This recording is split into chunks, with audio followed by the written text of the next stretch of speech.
ವೇಶ್ಯಾವಾಟಿಕೆ ದಂಧೆ ನಡೆಸ್ತಾ ಇದ್ದ ಅಪಾರ್ಟ್ಮೆಂಟ್ಗೆ ದಾಳಿ ನಡೆಸಿದ ಮಣಿಪಾಲ ಪೊಲೀಸರು ಇಬ್ಬರು ಆರೋಪಿಗಳನ್ನ ಬಂಧಿಸುವಲ್ಲಿ ಯಶಸ್ವಿಯಾಗಿದ್ದಾರೆ. ಮಣಿಪಾಲ ಸಮೀಪದ ಪೆರಂಪಳ್ಳಿಯ ಅಪಾರ್ಟ್ಮೆಂಟ್ನಲ್ಲಿ ಈ ಘಟನೆ ನಡೆದಿದೆ. ಬಂಧಿತ ಆರೋಪಿಗಳನ್ನ ಚಿಕ್ಕಮಗಳೂರು ಜಿಲ್ಲೆಯ ಕೊಪ್ಪ ನಿವಾಸಿ ರಘುನಂದನ್ ಹಾಗೂ ದಾವಣಗೆರೆ ಜಿಲ್ಲೆಯ ಹರಿಹರ ನಿವಾಸಿ ಅಮೀನಾ ಬೇಗಂ ಎಂದು ಗುರುತಿಸಲಾಗಿದೆ. ಆರೋಪಿ ವೇಶ್ಯಾವಾಟಿಕೆ ವ್ಯವಹಾರ ನಡೆಸಲು ಬಳಸಿಕೊಂಡಿದ್ದ ಬೆಂಗಳೂರು ಮೂಲದ ಓರ್ವ ಮಹಿಳೆಯನ್ನ ರಕ್ಷಿಸಲಾಗಿದೆ.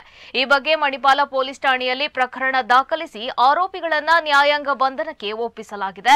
ಈ ಪ್ರಕರಣದ ಪ್ರಮುಖ ಆರೋಪಿ ಹಾಸನ ಜಿಲ್ಲೆಯ ಹಿರಿಸಾವೆ ಗ್ರಾಮದ ರವೀಶ್ ಎಂಬಾತನ ಬಂಧನಕ್ಕೆ ಮಣಿಪಾಲ ಪೊಲೀಸರು ಶೋಧ ಕಾರ್ಯ ಮುಂದುವರೆಸಿದ್ದಾರೆ.